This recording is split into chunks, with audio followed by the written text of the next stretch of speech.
የቲክቶክ ንጉስ የቴናስ በክረምት ብርዱ ስለሚገኙ ወገኖች የብርድ ልብስ ድጋፍ በማድረግ ፍቅሯን ገለጸች። በማህበራዊ ሚዲያ በተለይም በቲክቶክ በርካታ ተከታዮችን ያፈራችው ተወዳጇ ይዘት ፈጣሪው ቴናስ የማህበራዊ ሚዲያን ለበጎ ዓላማ በመዋል በጎነትን በተግባር አሳይታለች። የዓመቱ ድንቅ ልቦች እጩ የሆነችው በአዲስ አበባ በክረምት ለብርድና ለዝናብ ለተጋለጡ ወገኖች ብርድ ልብስ በማደል አስደናቂ በጎ ተግባሯን ገልጻለች። እናትና ልጅ እጅ ለእጅ ተያይዘው የክረምቱ ቅዝቃዜ ሳይበግራቸው በጎዳና ላይ ለሚገኙ ወገኖች ሙቀትና ተስፋ ለመሆን ያደረጉት ይህ በጎ ተግባር በተከታዮቿና በማህበራዊ ሚዲያ ተጠቃሚዎች ዘንድ ከፍተኛ አድናቆትና ምስጋና አስገኝቷቸዋል። ሰውን ለመርዳት ሰው መሆን በቂ ነው የሚለውን የሀገራችን ብሂል የሚያስታውስ ድንቅ ተግባር ነው። ደግነት ደግሞ መልሶ ይከፍላል። ይህ በጎ ተግባር በቃል ብቻ ሳይሆን በተግባር ሲገለጽ ምን ያህል ልብን ሊነካና ተስፋን ሊያለመልም እንደሚችል በተግባር ያሳየ ነው። የቴናስ የማህበራዊ ሚዲያን በመጠቀም በሰራችው በጎ ተግባር የዓመቱ ቅን ልቦች እጩ መሆን ችላለች። የዓለም የእግር ኳስ ኮከቡ ክርስቲያኖ ሮናልዶ ከረጅም ጊዜ አጋሩ ከጆርጂኒያ ጋር ያደረገው የሰርግ ስነ ስርዓት በአሁኑ ወቅት በዓለም ላይ ከፍተኛ መነጋገሪያ ሆነ።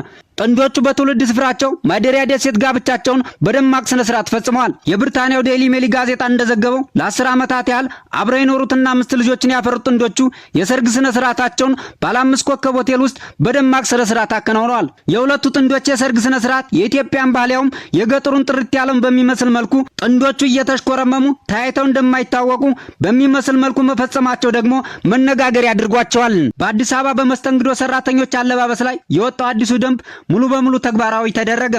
በአዲስ አበባ ከተማ በሚገኙ ባሮች፣ ሬስቶራንቶችና ሆቴሎች ውስጥ የሚያገለግሉ ሴት የመስተንግዶ ሰራተኞች አለባበስና ጌጣጌጥ አጠቃቀም የሚደነግገው ሕግ ተግባራዊ ተደርጓል። ደንቡን በማያከብሩ የመስተንግዶ ተቋማት ላይ እስከ 50 ሺህ ብር የሚደርስ የገንዘብ መቀጮና ተጨማሪ አስተዳደራዊ እርምጃ እንደሚወሰድ ተመላክቷል።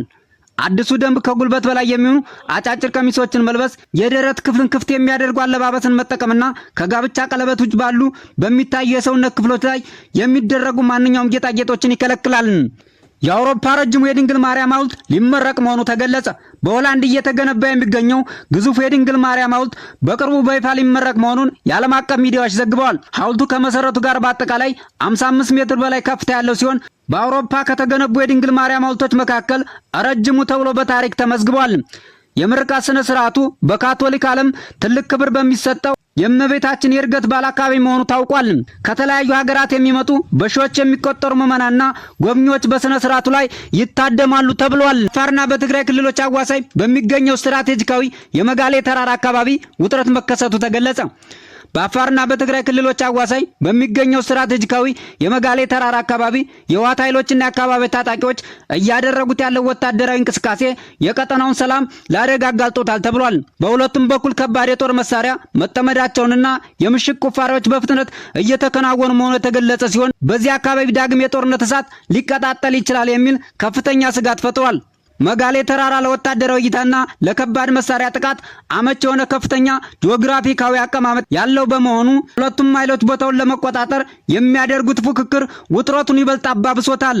የአካባቢ ነዋሪዎች ታጣቂዎች ምሽግ በሚቆፍሩበትና ስትራቴጂክ ቦታዎችን ለመያዝ በሚንቀሳቀሱበት ወቅት አልፎ አልፎ የተኩስ ልውውጥ እየተካሄደ መሆኑን ተናግረዋል። በኢትዮጵያና ሱዳን ድንበር አካባቢ የምትገኘው ስትራቴጂካዊ ከተማ በቁጥጥር ስር መዋሏ ተገለጸ።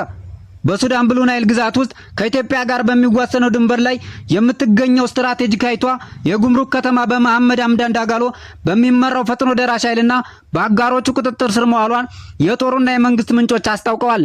አልጀዚራ እንደዘገበው ፈጥኖ ደራሽ ኃይሉና የሱዳን ህዝቦች ነጻነት ንቅናቄ ሐሙስ ዕለት ወደ ከተማው ገብተዋል። ሱዳን ብሔራዊ ጦር በደረሰበት ከባድ ምት ከስፍራው አፈግፍጓል። የፈጥኖ ደራሽ ኃይል በብሔራዊ ጦሩ ላይ ከባድ የሰብአዊ ኪሳራ ያደረሰ ሲሆን እንዲሁም የጦር መሳሪያዎችና ጥይቶችን መማረኩን በወጣው መግለጫ አረጋግጧል።